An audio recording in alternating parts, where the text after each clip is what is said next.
स्नान, कुशोदक म्हणजे दर्भाच्या पाण्याने स्नान, भस्म झालाय, मृत्तिका झाली, औषधी स्नान, सर्व प्रकारच्या 64 औषधी एकत्र करून त्या औषधींचं युक्त स्नान, आणि नंतर गोमय झालं ना,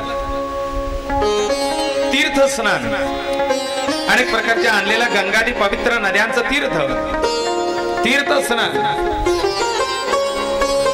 अशा 11 प्रकारचे फल स्नान, फळाच्या रसाचं स्नान, अशा 11 प्रकारची स्नान यजमानांना घातली गेली. याला दशविध स्नान असा शास्त्रात शब्द आहे. दशविध स्नान म्हणतात 10 प्रकारचे स्नान.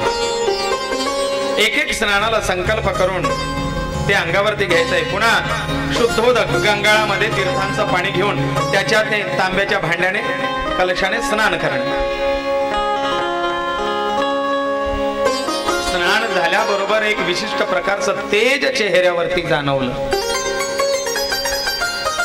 स्नान घालायला विधी सांगायला 5 गुरुजी आणि आंघोळ घालायला 4 मुलं होते ना. तुम्ही मला नका धरू.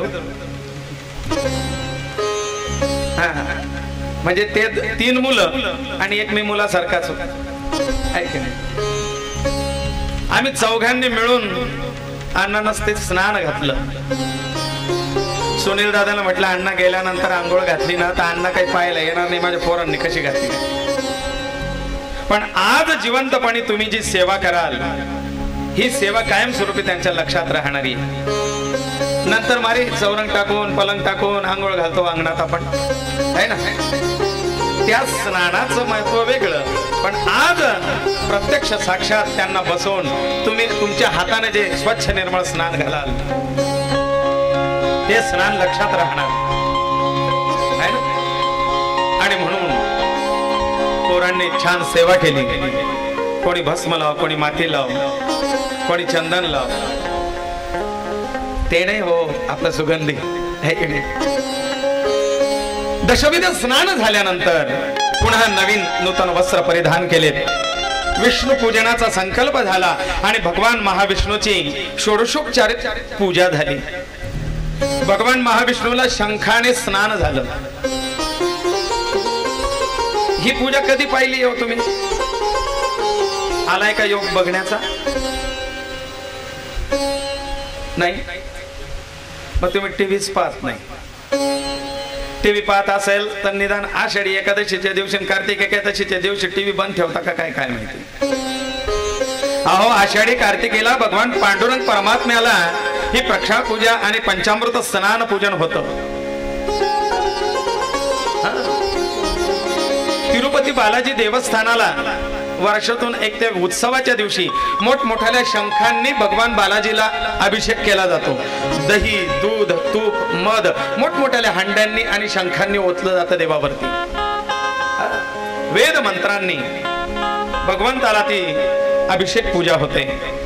आता पाहिलेली नसेल ना, 17 तारखेला आषाढी एकादशीच्या दिवशी पहा देवाला कसं स्नान घातलं जातो. आणि सगळी तशी स्नान इथे घातली गेली. का?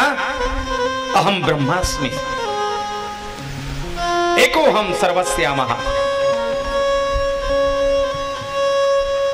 प्रत्येकामध्ये तो भगवान परमात्मा आहे, तर माझ्यातही त्याचा अंश आहे. म्हणून त्या आत्मरूप भगवान परमात्म्याची ही पूजा आहे.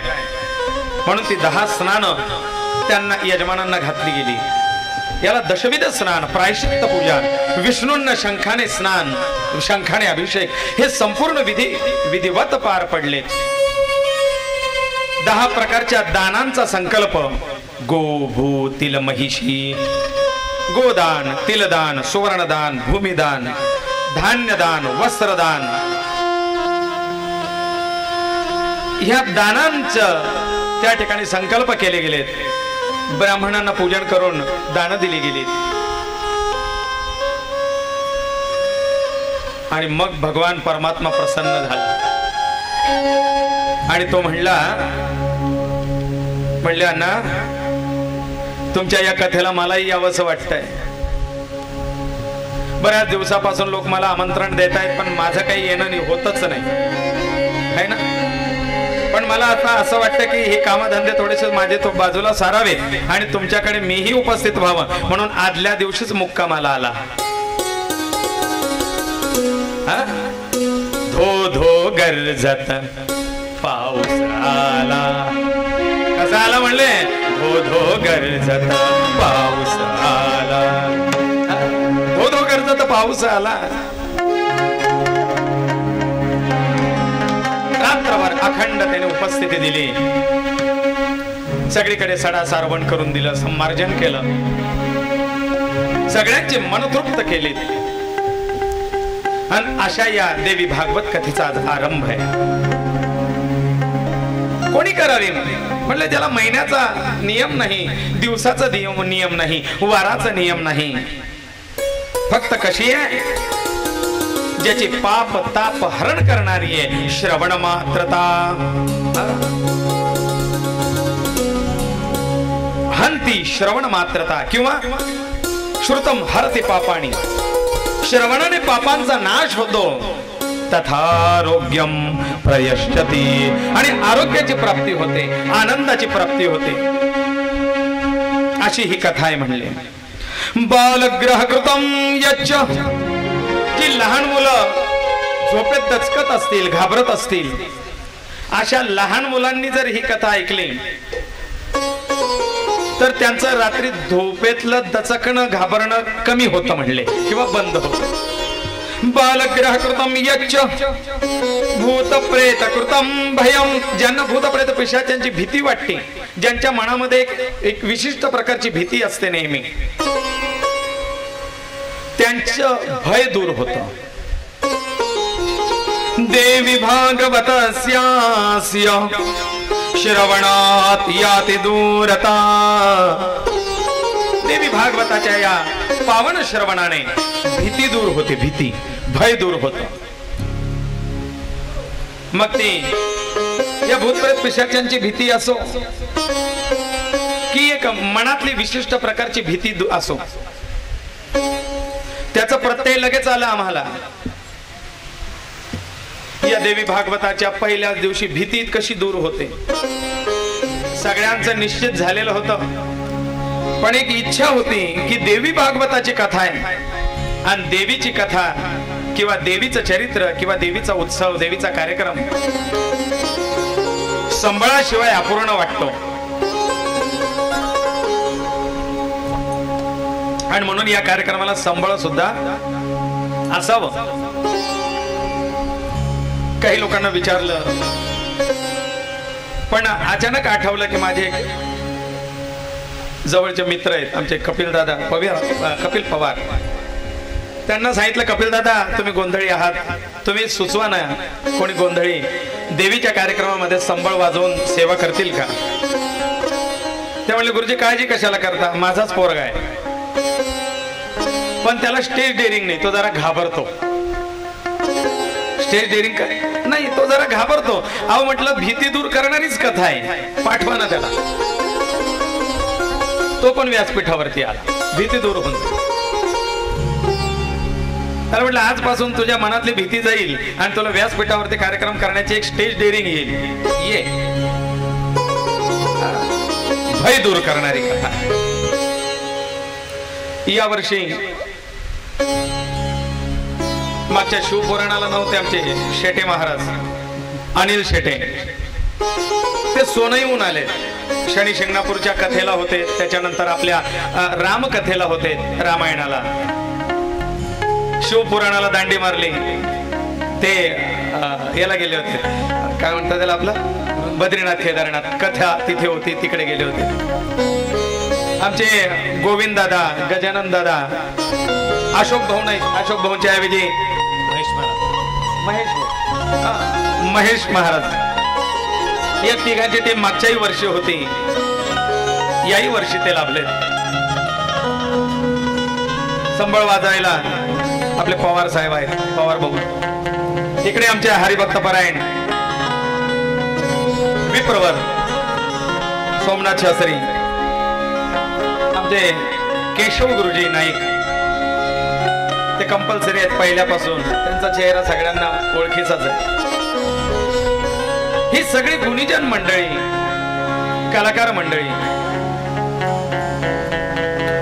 भय दूर होतं, काहीतरी प्राप्ती होत असते. मंडपवाले रंगरेज काका मंडपाचं काम चालू होतं त्यावेळेला त्यांचा सुद्धा तोच शब्द निघाला बरं का, गुरुजी आपली मागची कथा झाल्यापासून आबादे आबादे भरपूर देतोय म्हणले भगवान परमात्मा. त्याच्यामुळे या वर्षी कथेला डायरेक्ट नवीन ताडपत्रे आणल्यात म्हणे. मागच्या वर्षी थोडस गळका गुळका झालं, पण या वर्षी तुम्हाला कुठलीच अडचण येणार नाही, कुठलीच सोय कमी राहणार नाही, सगळं नवीन. ते पण तेच आहेत, आचार्य दादा तेच आहेत, आमचे शूटिंग वाले हेमंत दादा शिरोडे आणि त्यांचे सहकारी तेच आहे. आनंदाने या कथेमध्ये सहभाग घेत आहेत का? भगवंताची कृपा त्यांच्यावरती होते आणि होत राहील. मग आता फारुख दादांचं नाव म्हणजे काय, मागच्या वर्षी तर विशेष सत्कार झाला त्यांचा.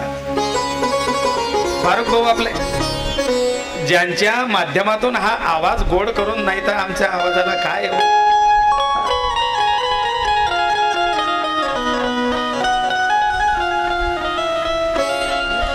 आमच्या घरी सुद्धा होता गुच्चू बसा, बोल नका जास्त. पण फारुख दादा म्हणतात गुरुजी तुम्ही बोला, सगळ्यांना तुमचा आवाज गोड करून ऐकवेल, आहे ना, असा आवाज करून देणारे फारुख दादा. सिस्टम त्यांचा तोच आहे. अहो ऍडव्हान्स घ्यायला वेळ नाही भाऊंना. अण्णा 4-4दा फोन करतात, फारुख भाऊ ऍडव्हान्स घ्यायला या, एवढे बिझी आहे. भगवंताची कृपा आहे आणि होत राहो. तशा तुमच्या सुद्धा ज्या ज्या काही अडी अडचणी असतील, भगवान परमात्मा आणि ती आदिशक्ती अखंड तुमच्यावरती कृपा करो.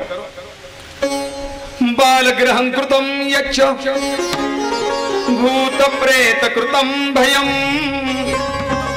देवी भागवतस्यास्य श्रवणात याति दूरता. अहो सत्यजित दादा आहेत आपले बेंजो, या वर्षी त्यांनी दांडे मारायचं ठरवलं होतं, पण ते म्हणले महाराज कार्यक्रम घेतलेला आहे. म्हणलं नाही तिकडे नाही सांगा, पण सत्यजित दादा तुमची गोडी लागली ना, फार छान गोड वाजवतात.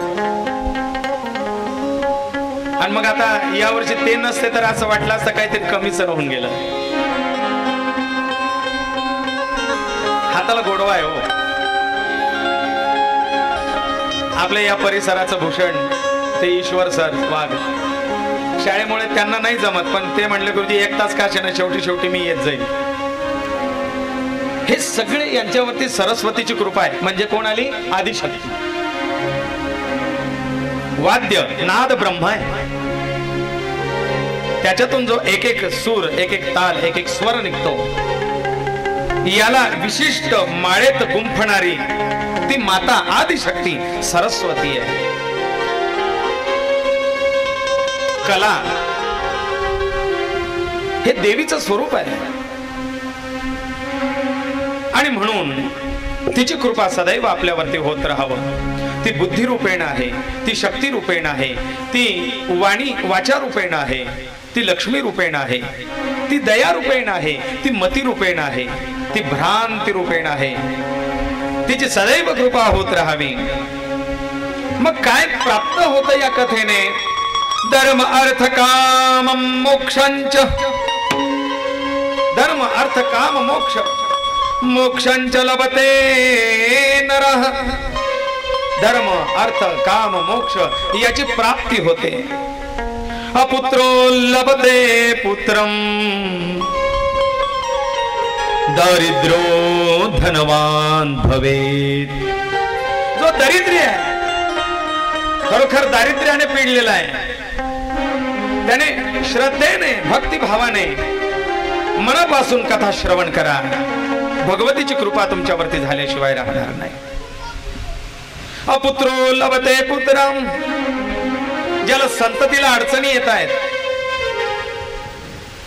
त्यांचा संततीचा योग परिपूर्ण करणारी अशी कृपा त्या भगवतीची आहे. त्यांनी ही कथा मनापासून ऐका. भगवतीने ठरवलं तर पुढच्या कथेपर्यंत तुमच्या घरात पाळणा येणार.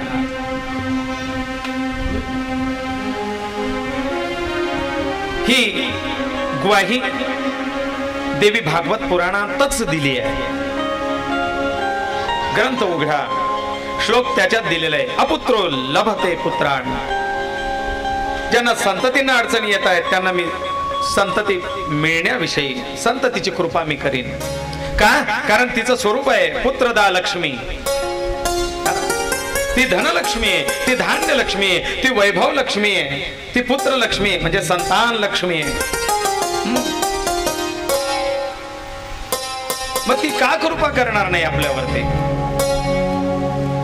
पुत्रो लभते पुत्रम दरिद्रो धनवान भवे रोगी रोगात प्रमुच्यते श्रुत्वा भागवतामृतम.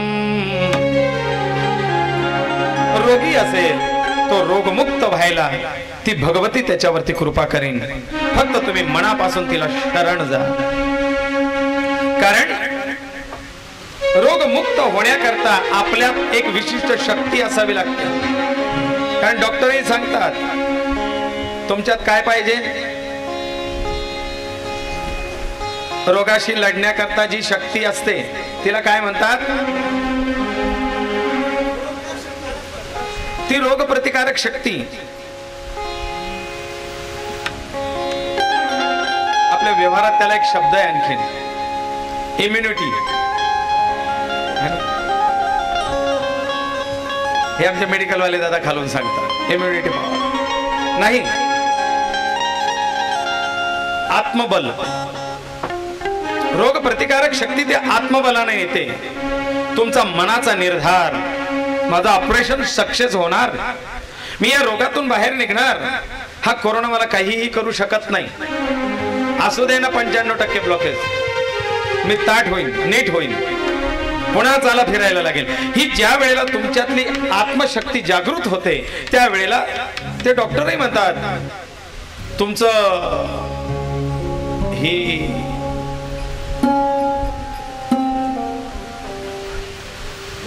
Will power. याच्याकरता हे लागतात मला कथेत. मी विशेष पत्रिका पाठवली होती त्यांना म्हटलं माझी जरा स्मरणशक्ती कमी होते बरं का.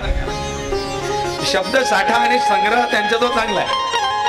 मग तुमची ही विल पॉवर, रोग प्रतिकारक शक्ती, आत्मशक्ती, मनशक्ती ज्याची प्रबळ आहे तो कुठल्याही संकटातून सही सलामत सुखरूप बाहेर पडल्याशिवाय राहत नाही.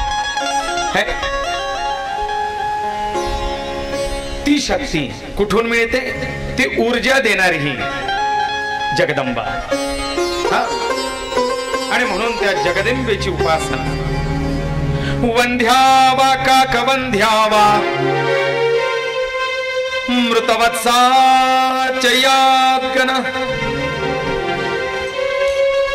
संततीला अडचणी येण्यासाठी काही कारण सांगितलेले आहेत देवी भागवतात.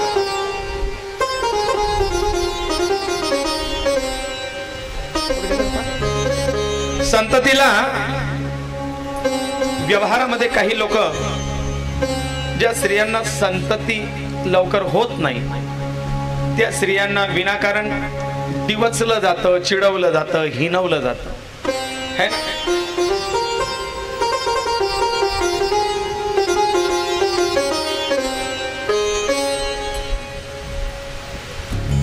त्यांना वंध्या असं म्हणतात. वंध्या व्यवहारातला, बोली भाषेतला, आपल्या साध्या भाषेतला शब्द आहे वांझपणा, है ना. पण तो वंध्या हा एकच दोष नाही, याच्या पुढे आणखीन देवी भागवतामध्ये 3 दोष सांगितलेले आहेत. वंध्येपणा हा एक प्रकारचा नाहीये. वंध्यापि काकवंध्यापि मृतवत्सापि अंगणा. एक वंध्यपण म्हणजे वांझपण. दुसरं काकवंध्यापि, काक वांझपण, नुसतं वांझपण वेगळं, काक वंध्यापण वेगळं. आणि मृतवत्सा मृतवत्सा असे 3 प्रकार सांगितलेले आहेत संतती न होण्याला कारणीभूत. एक वंध्या पण म्हणजे संतती होतच नाहीये. काकवंध्या गर्भ राहतोय पण टिकत नाहीये. आणि मृतवत्सा गर्भ राहतो, बाळ जन्माला येतं पण जगतच नाहीये. हे 3 प्रकार सांगितलेले आहेत संततीला अडचणी येण्याची. वंध्या म्हणजे गर्भच राहत नाही. काकवंध्या गर्भ राहतोय पण टिकत नाही. आणि मृतवत्सा गर्भ राहतो, बाळ जन्माला येतं पण जगत नाही. या 3ही प्रकारचं दोष हनन करण्याची शक्ती या देवी भागवत ग्रंथात आहे, असा देवी भागवताचा उल्लेख आहे. देवी भागवतम श्रुत्वा लभते पुत्र चिरायुषम. ज्यांची मुलं होऊन वारंवार मरतात,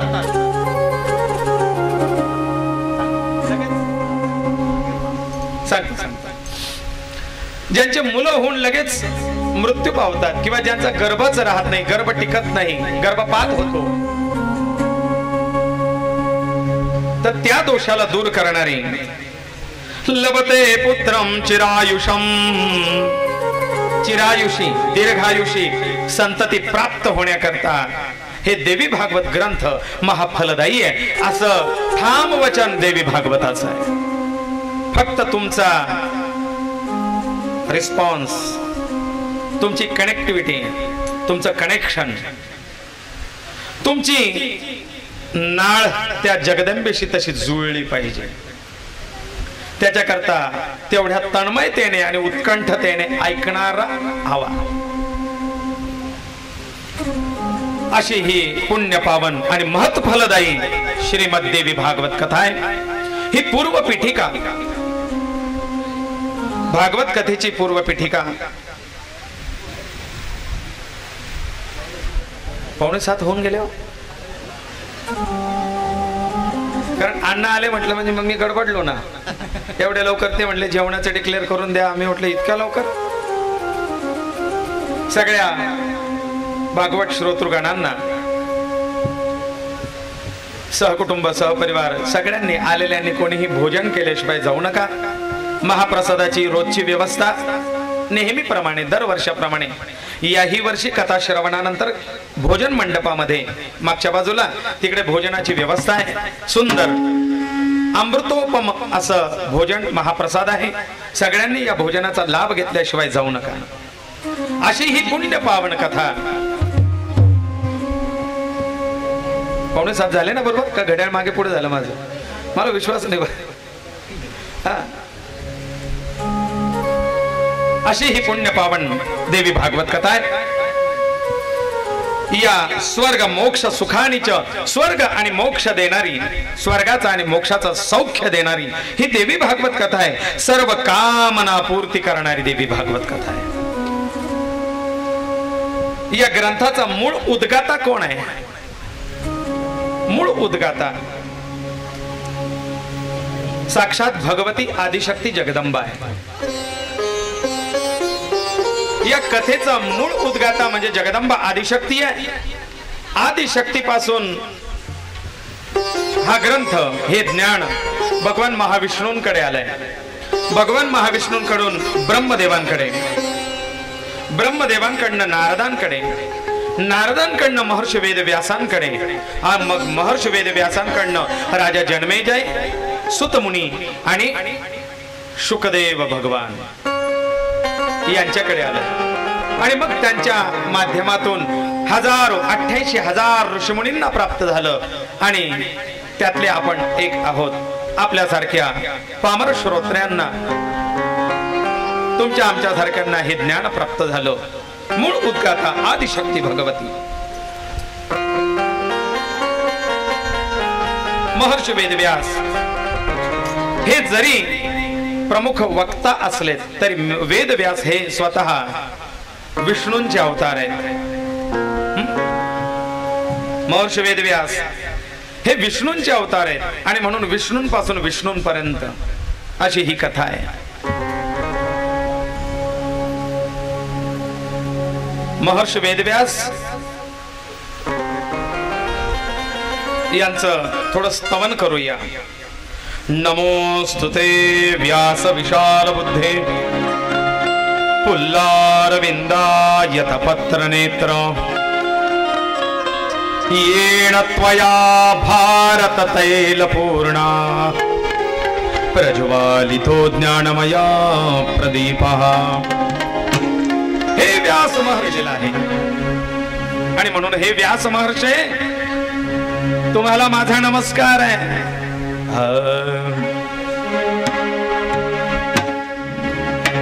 नमो नमस्ते व्यास गुरौ नमस्ते व्यास गुरौ जय निगमागम कल्पतरौ.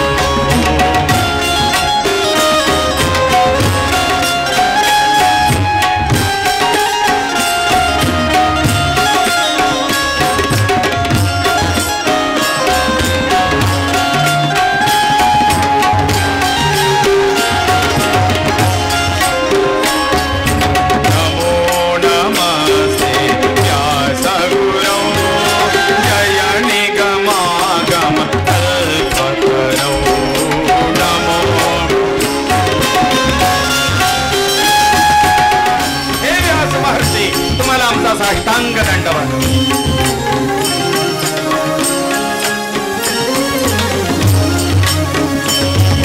नमो नमः सुमधुर भागवत गीता मंत्र गुरुकुल कलह कथाति विचित्रा. सुमधुर भागवत गीता मंत्र भागवती गाथा पवित्र भागवती गाथा पवित्र त्वया गुम्फिता व्यास गुरौ त्वया गुम्फिता सकल गुरौ जय निगमागम कल्पतरौ. नमो नमस्ते व्यास गुरौ जय निगमागम कल्पतरौ.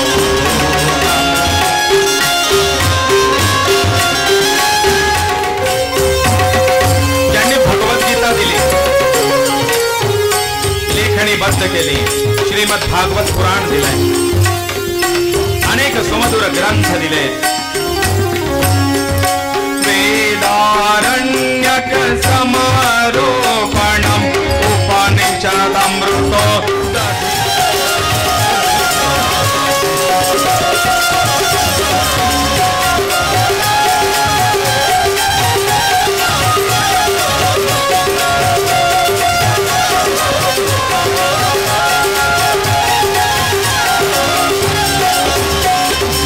ईश्वर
परिपालयिता विपुलो हरिरसि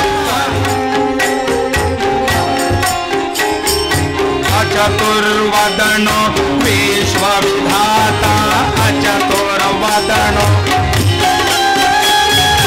विभुजो हरिरसि परिपालयिता विभुजो हरी आणि प्रत्यक्ष दोन हाताचे विष्णू आहात.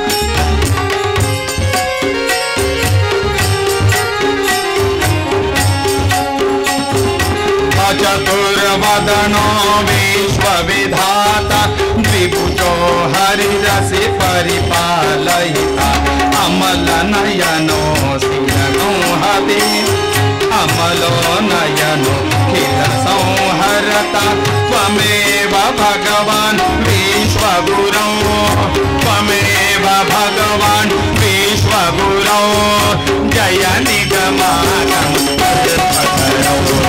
नमो नमः ज्ञातगुरौ जय निगमागम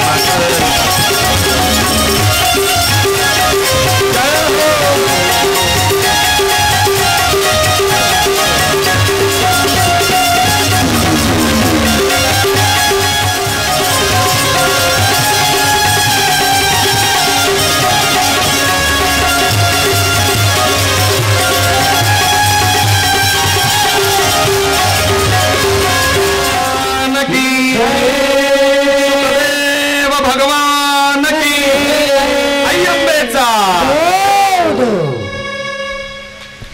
या ठिकाणी सजीव देव खाव्यामध्ये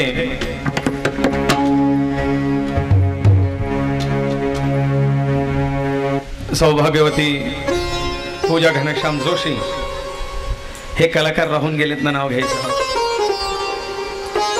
मग यांनी दरवर्षाप्रमाणे महर्षी वेदव्यास ऋषी साकारले. महर्षी वेदव्यास ऋषी आणि त्यांचे दोन पट्ट शिष्य, मी एक सांगितले शुकदेव भगवान आणि दुसरे आहेत सुत महामुनी. आता या ठिकाणी व्यास महर्षी ज्या राजांना कथा सांगतात ते राजा जन्मेजय आहेत. आणि ही कथा ज्यांनी जन्मेजयाच्या सोबत ऐकली ते सुत महामुनी हे दोघं शिष्य या ठिकाणी दाखवले.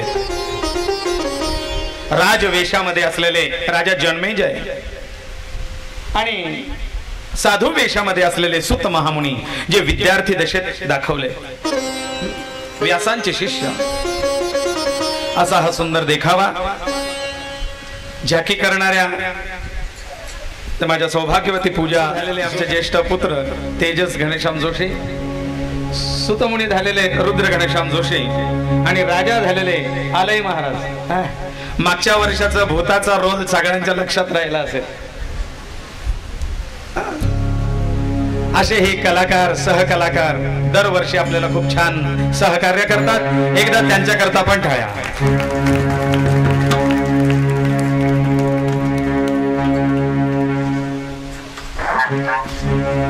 तयार आहे का चालू द्यायचं आहे? आणि देवी भागवत ग्रंथाला पुढे प्रवेश आपण करतो आहोत. आजचा दिवस, आजची विश्रांती या ठिकाणी घेऊया. या निमित्ताने रोज आदिशक्तीचं स्वरूप असणाऱ्या कुमारिका, कारण देवी भागवतामध्ये कुमारिका पूजनाला विशेष महत्व दिलेलं आहे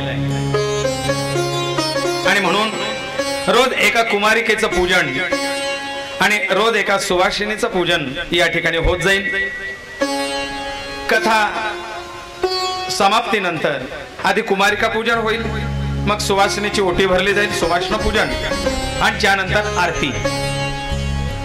आरतीसाठी सगळ्यांनी जागेवरच उभं राहत जायचं आहे. आरतीची कागद दिले जातील. ज्यांना ज्यांना आरती म्हणता येते त्यांनी आरतीचा कागद घ्या, आरती सोबत म्हणू देत चला. रोज तो कागद सोबत आणत चला. रोज वेळेवरती येत चला. वेळेवरती सुट्टी होईल. रोज भगवंताचा महाप्रसाद भोजन प्रसाद घेतल्याशिवाय कोणी जाऊ नये. हा सगळ्यांना एक आग्रहाची विनंती.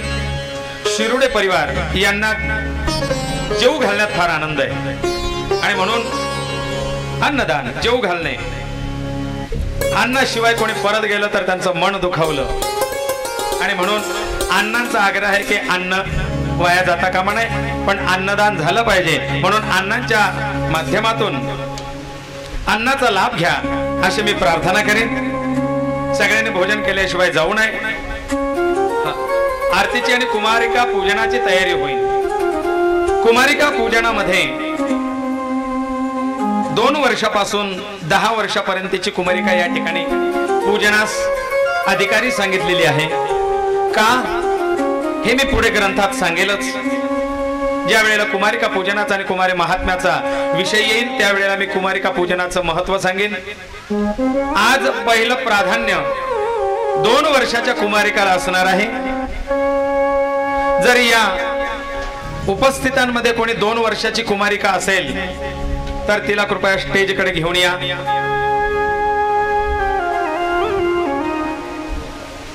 हा, कोणी 1-2 वर्षाची कुमारिका आहे का? आधी पहिलं 2 वर्ष. जर 2 वर्षाची उपस्थित नसेल तर 3 वर्षाची. 3 वर्षाची कोणी कुमारिका आहे का? बर, तुला 3 बेलाचं पान दिलं 3 पानाचं, तर पहिला नंबर तुझाच लागला बरोबर. 3 वर्षाची कुमारिका. हा हा, या ताई, तुम्हीच तिच्या सोबत जा.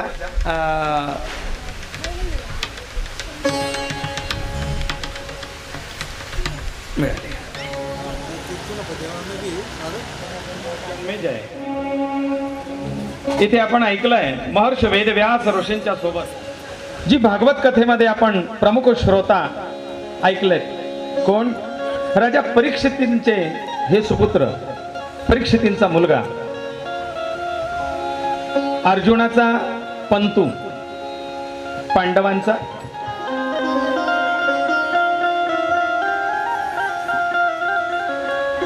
राजा जन्मेजयाने सर्पसत्र केलं होतं. सर्पसत्र नावाचा एक यज्ञ. का? कारण या सर्पाने माझ्या वडिलांना दंश करून माझ्या वडिलांची हत्या केली. एक राग जन्मेजयांच्या मनामध्ये होता आणि म्हणून जन्मेजयाने असं ठरवलं की सीता ज्या राजा परीक्षितीला काल आणि कली दोघे भियायचे. भागवत कथेत आपण श्रवण केलंय की कलीच्या समोर सर्व मान्यता मला आहे. इथे प्रधान मी आहे आणि मी सांगितल्याशिवाय तुझा कुठलाही अधिकार इथे चालणार नाही. या खेड्यापासून त्या खेड्यापर्यंत एक छत्री सम्राट होते. मग मी राहावं तरी कुठे? त्यावेळेला कलीने स्वतःचे काही चांगले गुणांकडे पाहून कलीला राहण्याची परवानगी दिली की त्यांनी परीक्षितीच्या राज्यात आपला अधिकार चालवावा. एवढे पित्याचा मृत्यू झाला. या सगळ्या सर्पांचा वंश नायनाट करून टाकली. ऋषींच्या सांगण्याप्रमाणे जन्मेजयाने एक यज्ञ केला आणि या यज्ञाचं नाव आहे सर्पसत्र. याच्यात आहुत्या होत्या सर्पांच्या. मंत्र म्हणायचा, सर्पाला बोलवायचा, ये सर्पा ये सर्पा जलवासिना नागालये ये सर्पा. हो, जमिनीवरचे सर्प, पाण्यातले सर्प, पर्वतावरती, दरीवरती, वृक्षांवरती राहणारे सर्प. आता पावसाळा आहे म्हणून सांगून ठेवतो, कारण देवी भागवत कथा करायची.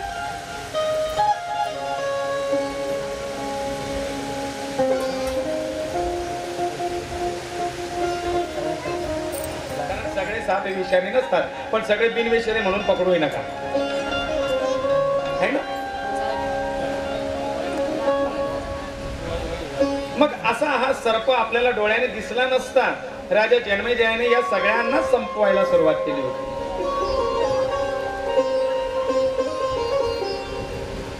मग अनंत, वासुकी, शेष, पद्म, महापद्म, कर्कोटक, कालिया या अशा प्रकारचे 9 प्रकार सांगितले नागांचे. त्यांचा प्रमुख एक म्हणजे हे 9 नाग आणि या 9 नागांच्या प्रजाती वेगवेगळ्या. मग या सगळ्या 9 नागांच्या आणि त्यांच्या सगळ्या प्रजातींचं आवाहन या जन्मेजयाने करायला सुरुवात केली. तक्षक ध्यायला लागला. 2 मिनिटं. तक्षकाला भीती वाटली की आता माझा सुद्धा नंबर आहे, म्हणून तो इंद्राला शरण गेला. इंद्राने सांगितलंय की काळजी करू नका, मी देवेंद्र आहे, मी तुमचं रक्षण करीन. तुम्ही माझ्या आसनाच्या मागे लपून राहा, माझ्या आड तुम्ही लपा. परंतु हे ज्या वेळेला त्या उत्तंग ऋषींना कळालं त्यावेळेला त्यांनी सांगितलं की राजा, अरे तुझ्या शत्रूचं संरक्षण, शत्रूला मिळणारा किंवा शत्रूला वाचवणारा तो पण तुझा शत्रूच आहे ना. मेरे दुश्मन का दुश्मन मेरा दुश्मन आणि मेरे यारो का यार मेरा यार. म्हणजे तुझ्या शत्रूला सांभाळणारा म्हणजे इंद्र तुझा शत्रूच झाला. सर्पाच्या सोबत ते इंद्राचं पण आव्हान करा, टाक होमात. दूरंगच इंद्रंते स्वाहा. त्यांनी आवाहन केलं की इंद्रा सगळं तो तक्षक या ठिकाणी येऊन पडो. आणि मग इंद्राचं आसन डळमळीत व्हायला लागलं. इंद्राला आपली चूक कळाली, त्यांचा अधिकार कळाला. इंद्राने सांगितलं भाऊ तून घोंगडी तूच झटू,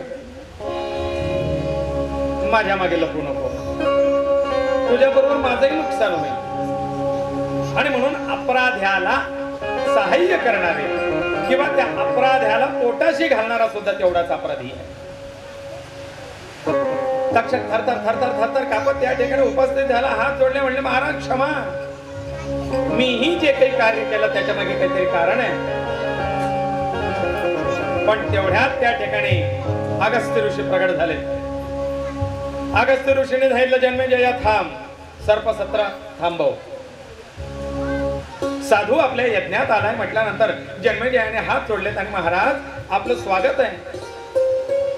अगस्त्य ऋषींचं पात्र पूजन केलं, स्वागत केलं. महाराज काय, अरे राजा चूक करतोस, तुझ्यासारखा महाबलाढ्य पराक्रमी ज्ञानी, अरे जो पांडवांचा पंतू आहे, महाश्रेष्ठ श्रोता, परीक्षितीचा पुत्र आहे, आणि तू हे काम करावं, सूड घ्यावास, वैर बुद्धी ठेवावीस, हे तुला शोभत नाही राजा. तू केलेल्या यज्ञाचं फळ तुला नाही, पाप माथी मारून घेतोय आणि आपल्या पूर्वजांना सुद्धा नरकात ढकलशील. अरे ज्याने मोक्ष प्राप्ती करून घेतली त्या पितरांना तू नरकात टाकतोय. कारण की सर्प हत्या करणे म्हणजे पितृदोष, आणि पितृदोष म्हणजे नरकाची प्राप्ती. अधोगतीला टाकशील तुझ्या पितरांना. मग काय करावं. अरे रागात, क्रोधात, द्वेषात, सूडबुद्धीमध्ये माणसाची बुद्धी कार्य करत नाही, आपलं हित अहित कळत नाही. आणि म्हणून राजा हा सर्पसत्र बंद कर. जन्मेजयाने सांगितलं महाराज मग मी करू तरी काय करू, मला सुचत नाही, मला तुम्ही सांगा मी काय करावं जेणेकरून माझ्या पित्याला सुद्धा उत्तम गती प्राप्त व्हावी, माझ्या पूर्वजांना मोक्ष मिळावा आणि माझं सुद्धा कल्याण व्हावं. मी काय करू असा उपाय तुम्ही तरी सांगा. त्यावेळेला ते सांगतात राजा त्याला एक उपाय, तू देवी भागवत श्रवण कर. त्यांनी भागवत पुराण श्रवण केलं होतं, तू आता देवी भागवत श्रवण कर. तुम्ही सांगा ना, तो माझा अधिकार नाही, तो माझा अधिकार नाही. मग अरे याच्याकरता अधिकारी व्यक्ती असावी, कोण सांगेल मला देवी भागवत. तू महर्षी वेदव्यासांना शरण जा. महर्षी वेदव्यासच तुला देवी भागवत कथा सांगण्यात योग्य श्रोता आहे, योग्य वक्ता आहे. महर्षी वेदव्यासांसारखा अधिकारी नाही. सर्पसत्र थांबलं, तक्षकाला जीवदान मिळालं. राजा जन्मेजयाला आपली चूक कळाली आणि मग आता जन्मेजय महर्षी वेदव्यासांना शरण जात आहेत. आणि जन्मेजय आणि महर्षी वेदव्यास यांच्या संवादातून पुढील कथा तुम्हाला उद्यापासून ऐकायला मिळेल. आता आपण गौरी कुमारिकेचं पूजन करूया आणि एका सुवासिनीचं पूजन करूया. ओम दिव्याधियासन् दक्षिणयोरुचक्षसा माम आयुः प्रमोखीर्मो अहं तव वीरं विदे यतव देवि सन्दृशे.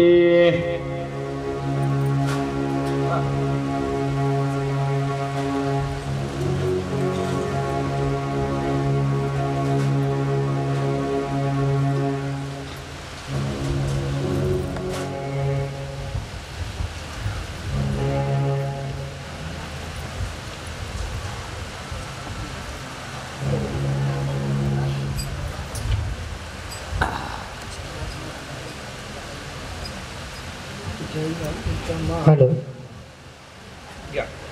पादार्थमतकं पादार्थमतकं पादार्थमतकं नमो दिव्यै महादिव्यै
परित्राणपरायणे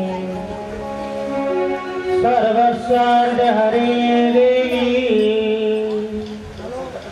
नारायणी नमोस्तुते त्राहि मां निर्याघोरा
अखा लेखने पत्र मुरवी लिखने पडावा तुके गुणवंता अनंता रघुनायका गणेया हे माते तुझे ध्यान आम्हासी लागो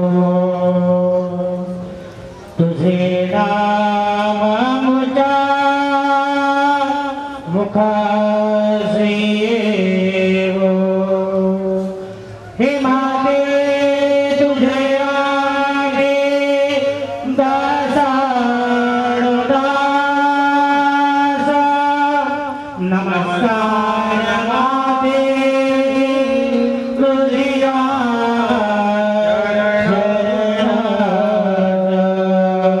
भोला कुलस्वामिनी आशापुरी माता की जय तिन्ही काळी तिन्ही वेळी तिन्ही लोकी आई अंबेचा तिन्ही काळी तिन्ही वेळी तिन्ही लोकी आई कुलस्वामिनीचा टप्प्याटप्प्याने भोजन मंडपाकडे